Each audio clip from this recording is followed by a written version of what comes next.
Primo giorno di maxi sconto del carburante in regione, stazioni di servizio prese d'assalto da automobilisti che rinunciano al pieno in Slovenia, vendita di benzina in aumento del 20%.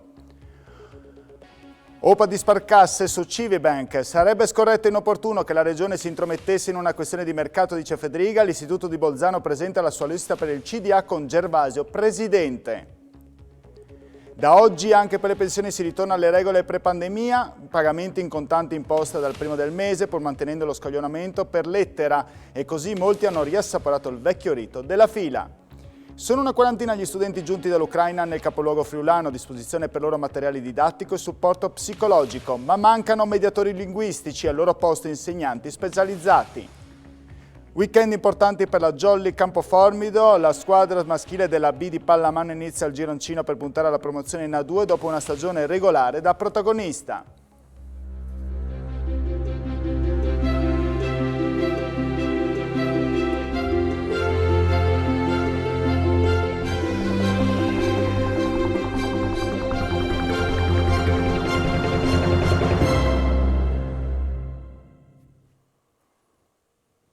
Buonasera e bentornati con l'informazione di Telefriuli. Come avete sentito quindi dai titoli, apriamo il nostro notiziario con il maxi sconto del carburante che è tornato in vigore proprio da oggi in regione. Soddisfatti i gestori di carburante e soprattutto gli automobilisti che tornano a fare il pieno. Si è registrato un più 20% per quanto riguarda le vendite. Sentiamo l'intervista. Oggi siamo a un 20-25% in più del solito, si vede più movimento, ieri chiaramente c'è stato un calo, oggi la gente sta venendo a fare benzina anche perché c'è un notevole guadagno per il cliente, ecco, diciamo. Speriamo che quando toglieranno il decreto accise il prezzo del petrolio sia abbassato in maniera che così non peserà sulle tasche della gente, ecco. Tornato a fare il pieno? Sì, sì, come quasi ogni giorno. Sì. Il vantaggio è enorme. Il vantaggio certo, quando è andato a 2 euro è qualche cosa improponibile, infatti credo che se non si abbassava il prezzo non si sarebbe neanche potuto più andare avanti. Lei oggi sa che è scattato il super sconto della benzina? Sì, ho sentito. Ha approfittato per fare il pieno? No, l'avrei fatta comunque. Oggi sono cliente qua del distributore e sarei passata a prescindere. No, non ha la tessera lei? No, non ce l'ho. Quella agevolata. No, per pigrizia non l'ho fatta. Adesso tornerà a farla. Lunedì vado a farla. Oggi c'è il super sconto? Sì, Contento? sicuro, sparagni qualche franc, no? Allora non come poi le in Slovenia, e se poi fai un'apteca, fin per sole per sparagnare di più. E proprio nel giorno dell'introduzione del maxi sconto regionale su 2 fasce ricorrono i 25 anni di benzina agevolata. Il 1° aprile del 1997 fu infatti erogato in Friuli Venezia Giulia il primo litro di carburante scontato attraverso l'uso della tessera regionale. Il contributo fu varato dal Consiglio regionale con la nota legge 47 del novembre del 1996 sotto l'allora presidenza di Sergio Cecotti e entrò in vigore però solamente l'anno successivo quando al fisico friulano subentrò Giancarlo Cruder. Lo sconto, nato sotto le lire, prevedeva un finanziamento che avveniva attraverso i trasferimenti erariali. La destinazione della quota d'accisa, si legge nell'articolo poi abrogato e rivisto già il 10 maggio del 2000, deve avvenire in modo che il prezzo della pompa delle benzine non sia mai inferiore a quello dello Stato confinante in cui viene praticato il prezzo minore. Fu una vera e propria rivoluzione dal punto di vista degli incentivi previsti per il Friuli Venezia Giulia e fu un vero cavallo di battaglia politico-elettorale di quello che viene considerato il padre putativo dell'agevolata, ovvero l'udinese Roberto Asquini. Il politico iniziò a interessarsi alla materia già nel 1994 quando a 30 anni fu nominato sottosegretario alle finanze nel primo governo Berlusconi sotto la guida del ministro Tremonti. La legge, approvata anche grazie al suo ruolo a Roma, fu la chiave di volta per la sua elezione in Consiglio regionale, prima nel 1998, poi riconfermata nel 2008. E ora la cronaca, rimangono stabili le condizioni di Mattia Sturmigi, il 24enne di Udine, azzannato ieri mattina dal proprio cane un pitbull. Il giovane è sedato nel reparto di terapia intensiva dell'ospedale Santa Maria Misericordia di Udine in attesa di valutare un eventuale intervento chirurgico al naso e alle orecchie dove ha riportato ferite molto serie. non è comunque in pericolo di vita. In suo aiuto erano intervenuti la convivente e un vicino di casa rimasti anch'essi feriti dalla furia del cane. L'episodio, lo ricordiamo, è avvenuto in via Pirona nel quartiere di Paparotti a Udine Sud. Sul caso stanno indagando gli agenti del nucleo di polizia veterinaria del comando di polizia locale di Udine. E ora parliamo della maxi operazione antidroga a Nord-Est con 9 arresti per spaccio di cocaina. Le indagini sono partite da Trieste. Andrea Pierini. 1,5 chili di cocaina purissima sequestrata, 8 trafficanti arrestati e un nono attualmente ricercato. La squadra mobile della questura di Trieste, coordinata dalla procura diretta da Antonio De Nicolo, ha sgominato un'organizzazione criminale dedita allo spaccio in tutto il nord-est. Questa mattina il blitz con 60 uomini delle forze dell'ordine impegnati tra Trieste, Venezia, Treviso, Padova, Rovigo e Pavia. La rete prevedeva che a reperire la cocaina fossero dei cittadini albanesi, mentre un gruppo di cittadini nordafricani si occupava della vendita al dettaglio. Tutti gli arrestati sono di età compresa tra i 20 e i 40 anni, 7 sono in carcere e 1 ai domiciliari, 4 i fermati a Trieste, tutti nordafricani, mentre gli albanesi che portavano la droga con cadenza settimanale facevano base in Veneto. Le indagini sono durate circa 7 mesi e non sono da escludere collegamenti con alcuni episodi di cronaca come risse e aggressioni avvenute nel capoluogo giuliano. Questa mattina intorno alle 9 nella sede staccata del liceo Leopardi Majorana a Pordenone in via Colver è scattato l'allarme antincendio. Subito tutti i quasi 400 studenti, gli insegnanti e il personale sono stati fatti uscire dallo stabile. Il tempo necessario per le verifiche da parte dei vigili del fuoco e dei tecnici dell'IDR che non hanno riscontrato nulla dopo diverse ispezioni. Abbiamo fatto uscire tutti e le lezioni sono state interrotte per pochi minuti, spiega la dirigente scolastica Rossana Viola. Sono in corso le valutazioni su cosa possa aver fatto partire l'allarme, conclude. Non è escluso che all'origine dell'alert ci possa essere una bravata di qualche ragazzo vista la concomitanza del 1° aprile. Le lezioni sono comunque riprese regolarmente. E ora veniamo alla questione di Civibank. Oggi Sparcasse ha presentato la sua lista per il nuovo CDA, ha annunciato anche l'impegno di adesione all'OPA della Fondazione Cassa di Risparmio di Carpi. Tra i nomi c'è la manager friulana Alberta Gervasio, indicata come presidente. Tra i consiglieri l'avvocato Guglielmo Pelizzo, attuale vicepresidente di Civibank, e il presidente di Trieste Airport, Antonio Marano. Sentiamo. Con l'avvio dell'OPA alle porte, anche Sparcasse presenta la propria lista per il nuovo CDA da sottoporre all'Assemblea dei soci di Civibank, prima convocazione il 29 aprile, seconda il 25 maggio.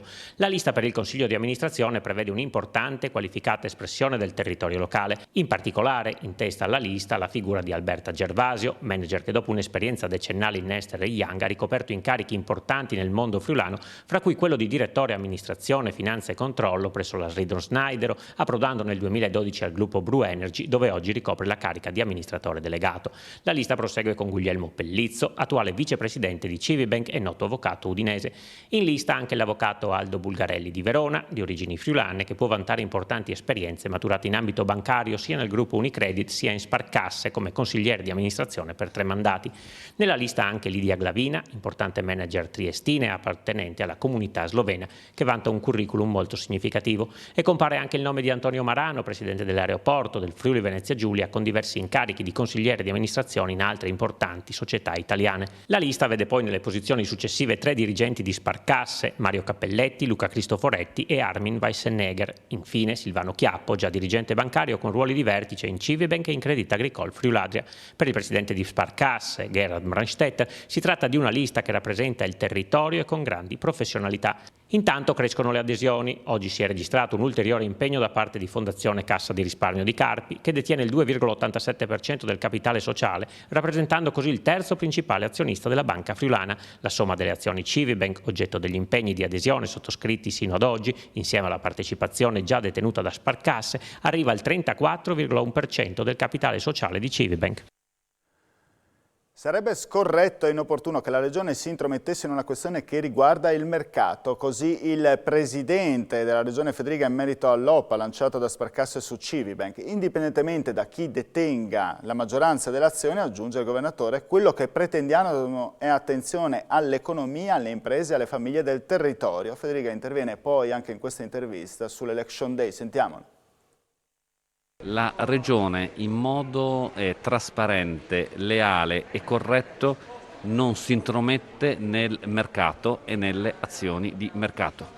Se qualche parte della politica pensa che la Regione debba dire in una realtà privata chi compra, chi deve vendere o d'altro, penso che si sbagli del ruolo che ha la pubblica amministrazione. La pubblica amministrazione e la Regione ovviamente pretende da chiunque abbia, si vede ben che abbia la maggioranza ed altro adesso, in futuro, in passato, che ci sia un'attenzione per l'economia e l'impresa regionale e del territorio e che ci sia, ovviamente chiediamo una collaborazione con tutti quegli istituti che la Regione ha in campo per l'aiuto alle imprese e alle famiglie. Ovviamente non entriamo nelle logiche di offerte o d'altro perché sarebbe scorretto e penso anche assolutamente inopportuno. Se il Presidente non entra nel merito delle questioni economiche, lo fa rispetto a quelle politiche, oltre a confermare la soddisfazione per l'Election Day e il lavoro per la lista del Presidente in vista delle regionali del 2023, parla anche dei possibili sfidanti. Oltre al Ministro Stefano Patuanelli esce anche il nome di Franco Jacob. Mi auguro che la prossima campagna elettorale sia una campagna basata sul merito delle cose che abbiamo fatto. Penso che siamo riusciti, in mezzo anche a molte difficoltà, ma ad imprimere un forte cambio di passo in questa regione. Il lavoro da fare ancora tanto, sicuramente miglioramenti, c'è sempre spazio di miglioramento.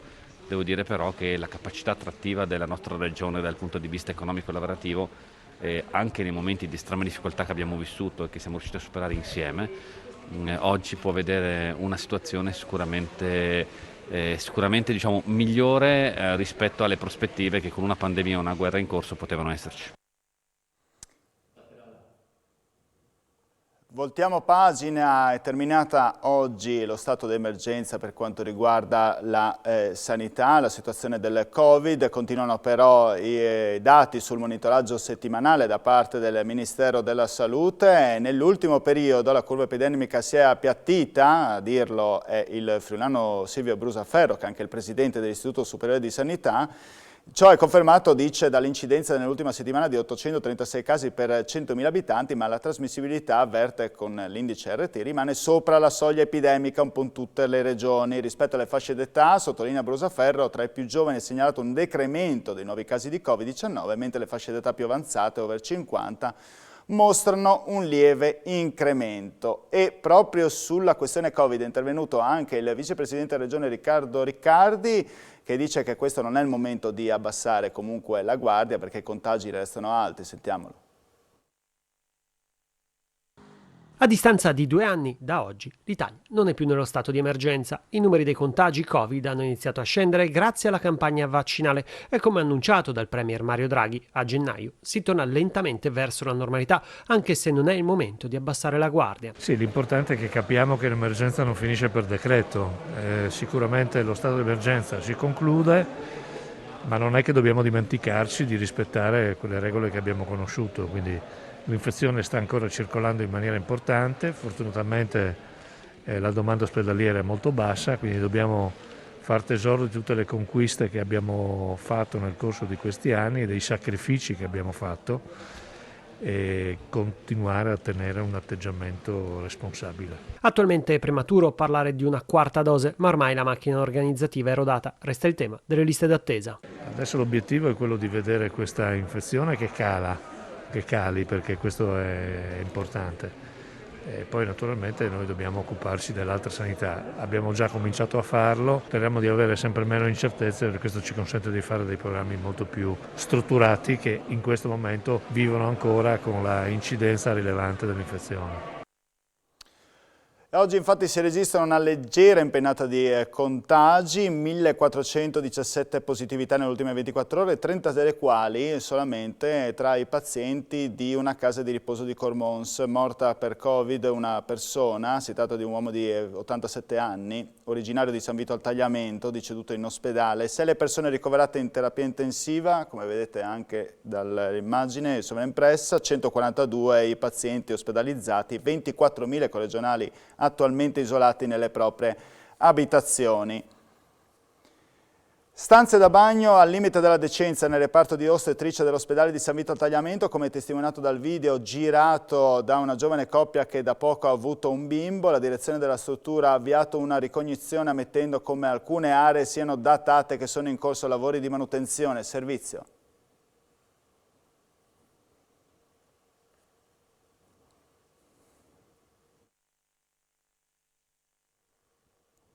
Tra pochi secondi dovrebbe andare il servizio. Altro che ottimali, con una vasca scrostata, l'arredo che risente del tempo e il WC che cade a pezzi. Non è un bagno qualsiasi, ma quello di una stanza del reparto di ostetricia dell'ospedale di San Vito al Tagliamento, tutto documentato da questo video girato da un neopapà e la cui moglie ha da poco partorito il loro bimbo. Una situazione definita indegna dalla coppia che lamenta anche gli spazi angusti della stanza e la poca areazione, condizioni non consone per chi è alle prese con le doglie e le mille ansie per il parto, andato comunque bene. Immagini che sono arrivate anche alla direzione dell'ospedale, che ha fatto un giro ricognitivo del reparto e che per bocca del dottor Michele Minuzzo vuole chiarire la situazione.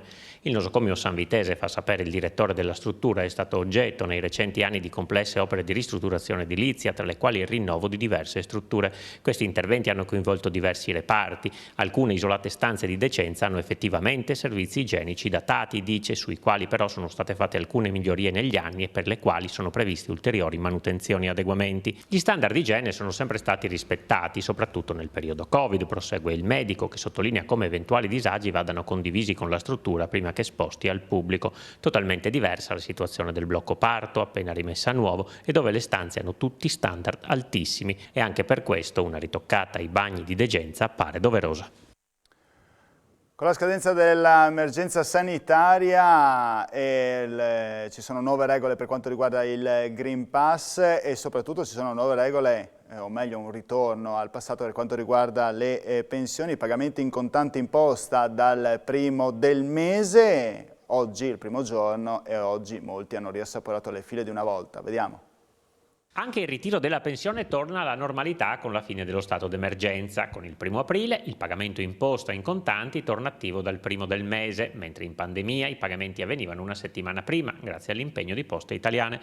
Da oggi invece si torna in fila con l'avvio del mese, ma sempre mantenendo uno scaglionamento su 6 giorni in base alla lettera del cognome, anche per evitare assembramenti. E così per tanti oggi è ritornato il vecchio rito. Siamo venuti di nuovo a riprendere il primo del mese la pensione come una volta, alla vecchia maniera, e poi si fa qualcosa in più, ci si muove, si va in posta, ci socializza, che è molto importante anche quello. Ci sono stati assembramenti particolari o no? No, assolutamente no, niente di che. Per i pensionati titolari di un libretto di risparmio, di un conto BancoPosta, di una PostePay Evolution, le pensioni torneranno ad essere accreditate regolarmente dal primo giorno del mese. Da oggi i titolari di carta Postamat, carta libretto di PostePay Evolution potranno prelevare i contanti dagli ATM Postamat senza bisogno di recarsi allo sportello. Alla presenza del Ministro della Disabilità Erika Stefani, la Regione ha inaugurato al portale dedicato alle persone diversamente abili un punto di riferimento per tutte le necessità. Sentiamo. L'indirizzo è quello istituzionale disabilita.regione.fvg.it e da oggi è il nuovo punto di riferimento per tutte le persone con disabilità, una sorta di contenitore di tutti i documenti e gli atti e anche punto di riferimento informativo. Il Presidente della Regione Massimiliano Fedriga, il Vice Riccardo Riccardi hanno deciso di presentare il nuovo portale alla presenza del Ministro per la Disabilità Erika Stefani, la quale ha elogiato le buone pratiche del Friuli Venezia Giulia. Il mondo delle disabilità ha tante richieste, purtroppo per tanti anni forse è stato considerato un settore che interessava solo gli interessati, quando invece oggi sta diventando parte piena e deve diventare parte piena delle agende di governo, delle agende politiche ad ogni livello. E il Friuli Venezia Giulia si distingue veramente con bellissime progettualità, e quella di oggi, per esempio, questa del portale, è veramente un progetto pilota importante e che io auspico possa essere imitato anche da altre regioni, perché dà veramente risposte a richieste di informazioni che per tanti anni purtroppo non hanno avuto esito. Il Presidente della Regione si è detto soddisfatto pur nella consapevolezza che ci sia ancora molto da fare con l'obiettivo di mettere al centro la persona, concetti condivisi dal Vicepresidente che ha annunciato entro ottobre l'arrivo in aula di una legge che riformi il sistema. Sono una quarantina gli studenti ucraini accolti negli istituti comprensivi del capoluogo udinese. A loro viene offerto il necessario materiale didattico per il percorso formativo e il supporto psicologico. Il problema è però che mancano i mediatori linguistici. Siamo andati allora al primo e secondo comprensivo di Udine per capire come sta avvenendo questo inserimento. Al momento abbiamo frequentanti 12 bambini e ragazzi nell'IC2 e altrettanti nell'IC1. Ci sono ragazzi che si sono iscritti, hanno frequentato qualche giorno, poi con le famiglie hanno pensato di raggiungere parenti in altre regioni e quindi si sono trasferiti. Ci sono ragazzi che invece si sono fatti raggiungere da altri parenti. Tendenzialmente il numero è in aumento. L'accogliere bambini che non parlano la lingua italiana non ci ha messo in particolare difficoltà. Abbiamo strumenti, materiali didattici per i bambini che non parlano l'italiano. Abbiamo anche la fortuna di avere maestre e docenti di scuola secondaria di primo grado che sono specializzate nel cosiddetto italiano L2, cioè sono corsi di italiano per stranieri che non conoscono l'italiano. Quindi anche se non abbiamo ancora soddisfatto la necessità di mediatori ucraini, riusciamo a sopperire a questa mancanza sfruttando i materiali e i protocolli che già mettiamo in atto. Come sono stati accolti? Una curiosità magari dai ragazzi, insomma, dai loro coetanei.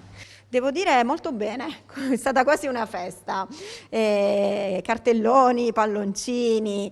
La cosa importante però, e ci tengo a sottolinearlo, non è tanto il momento dell'accoglienza come festa, è la quotidianità, perché è quello che questi bambini hanno perso e noi dobbiamo restituire loro una vita normale, una vita serena. Sono partiti da Gorizia, oggi all'alba 221 volontari italiani in 66 mezzi con direzione Leopoli per l'azione di pace denominata Stop the War Now, cui hanno aderito 153 associazioni. I pulmini partiti da tutta Italia stanno trasportando 32 tonnellate di beni di prima necessità per la popolazione ucraina e hanno una capacità di trasferimento di 350 profughi. Al ritorno il convoglio permetterà a persone con fragilità di lasciare il loro paese in guerra e raggiungere così l'Italia. Primi 25 profughi ucraini ospitati oggi a Pordenone negli alloggi comunali del centro anziani di Torre, quasi la metà sono bambini, una di loro è ammalata ed è scappata da Odessa dove la famiglia originaria di Kherson si era rifugiata per curarla. Andiamo a vedere. Sono stati ospitati a Pordenone in 11 alloggi comunali riqualificati in poco tempo i primi profughi ucraini. Le residenze sono andate a favore di 25 persone, ma ci sono altri 15 posti disponibili sotto la gestione della cooperativa Nuovi Vicini. La consegna, in collaborazione con i servizi sociali, è avvenuta alla presenza del vice sindaco Emanuele Loperfido. Ci sono 11 minori, ci sono 7 mamme, a dimostrazione del fatto che è un'emergenza veramente drammatica, il fatto che siano queste famiglie con i bambini piccoli a dover scappare, e quindi la solidarietà dei pordenonesi è stata veramente utile. Agli ospiti saranno consegnate tessere prepagate per fare la spesa e saranno seguiti da operatori madrelingua. Una volontaria ha tradotto il racconto di una famiglia originaria di Kherson e scappata da Odessa dove era andata per curare la figlia malata. Sono arrivati il 7 di marzo e sono contenti perché hanno, tetto sulla testa, e adesso che c'è qui sto appartamentino, che sono contenti per l'accoglienza dei suoi, sue bambine, che uno di quale è ammalata, perciò vede questa accoglienza particolare a queste bambine. La cronaca, tamponamento a catena questa mattina in viale Grigoletti a Pordenone, un'auto sbandato colpendo 4 mezzi in sosta, ferito in modo lieve il conducente. Una distrazione o forse l'asfalto bagnato, l'auto che sbanda e colpisce in pieno alcuni mezzi in sosta provocando un tamponamento a catena. L'episodio è accaduto questa mattina attorno alle 8:30 in viale Grigoletti a Pordenone all'altezza del distributore Esso. Un uomo di 52 anni alla guida di una station wagon ha perso il controllo centrando in pieno un furgone commerciale parcheggiato sugli stalli al lato della strada.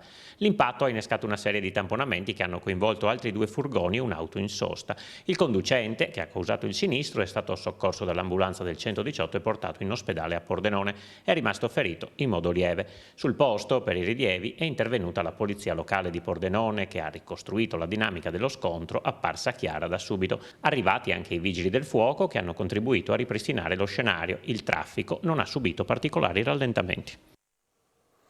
Ha visto del fumo uscire dal vano motore della sua auto, spaventato nel tentativo di accostare, è andato a sbattere contro la segnaletica stradale. Grande spavento per un automobilista questa mattina, ha visto che ha visto la sua vettura andare in fiamme, è uscito incolume dal mezzo prima che prendesse fuoco. L'incidente si è verificato alle 10:40 circa in via del Mulino a Ronchis di Latisana. Sul posto è intervenuta una squadra dei vigili del fuoco del distaccamento di Latisana che ha provveduto a estinguere le fiamme e a mettere in sicurezza il mezzo incendiato e l'area del sinistro. Voltiamo pagina. Ospite del ciclo di incontri di Confindustria Udine Academy, il professor Giuseppe Zollo dell'Università Federico II di Napoli ha incontrato gli industriali e gli associati per parlare della figura del manager, un ruolo, dice Zollo, che sempre più si deve abituare a lavorare in situazioni di crisi. È stato Giuseppe Zollo, professore di Management Engineering dell'Università Federico II di Napoli, l'ospite del secondo incontro di Confindustria Udine Academy, organizzato dall'Associazione degli Industriali Udinese. Un'iniziativa, ha sottolineato la vicepresidente di Confindustria Udine, Anna Mareschi Danieli, che abbiamo intrapreso per soddisfare la necessità emergente di corsi di alta formazione sul territorio e l'aggiornamento delle competenze della classe dirigente imprenditoriale. Il professor Zollo ha parlato della figura del manager, sempre più costretta a destreggiarsi tra crisi e difficoltà. In questi tempi il manager dovrebbe rimuovere alcune certezze tipiche di un mondo dato per scontato, specialmente in un mondo ricco di sorprese, qual è quello che stiamo vivendo in questi ultimi anni e in questo mese più recentemente. È chiaro che il manager deve essere pronto a una capacità di reazione, il che significa che deve mettere in dubbio alcuni schemi di comportamento e anche considerazione della realtà che dava per scontati. E quando fa questo ovviamente precipita in un mondo complesso. Bisogna mantenere un sistema fluido, quindi fluido per me significa capacità di reagire agli imprevisti. Quindi bisogna per fare questo puntare sull'unica risorsa che ha la capacità di rispondere in maniera creativa e che sono le persone. E quindi bisogna lavorare affinché si sviluppino le potenzialità e la capacità delle persone di reagire in un ambiente complesso. Ieri sera alla Festa del Vino di Bertiolo si è tenuta la cerimonia di premiazione del Friulano Doc 2022, assegnato allo scrittore Mauro Corona, una grande soddisfazione per lo scultore di Erto che a Telefriuli dice, assegnato da Bertiolo, per me questo premio ha più valore rispetto a una grande città come Milano. Sentiamo. Mauro Corona, Bertiolo ti ha tributato il giusto saluto, ritorni a casa soddisfatto? Ma no, io credo che mi abbia tributato molto di più di quello che meritavo del giusto, veramente ho sentito affetto, ho sentito gente, sono stato contento. Poi tra l'altro essere dichiarato Friuli Doc, Friulano Doc, mi ha fatto onore, perché io ho un passato che non contemplava questi premi, anzi contemplava la galera, contemplava Renuncio, quindi che un paese come Bertiolo abbia detto lo diamo a Corona, io non sono altro che capace di dire grazie a questa gente, alla sindaca, ma veramente me l'avessero dato a Milano era più finto. Signori, me l'avessero dato a Milano, Torino, Roma, era più finto.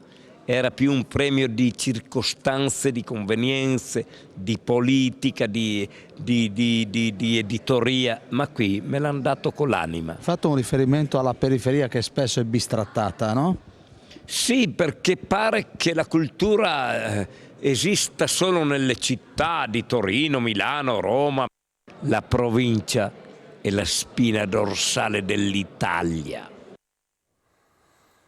Tra pochi minuti il notiziario sportivo, parleremo del weekend importante per la Jolly Campoformi della squadra maschile della B di pallamano. Inizia il gironcino per puntare alla promozione in A2 dopo una stagione regolare da protagonista. E per questa sera è tutto per quanto riguarda il nostro telegiornale, vi auguro buona serata, arrivederci.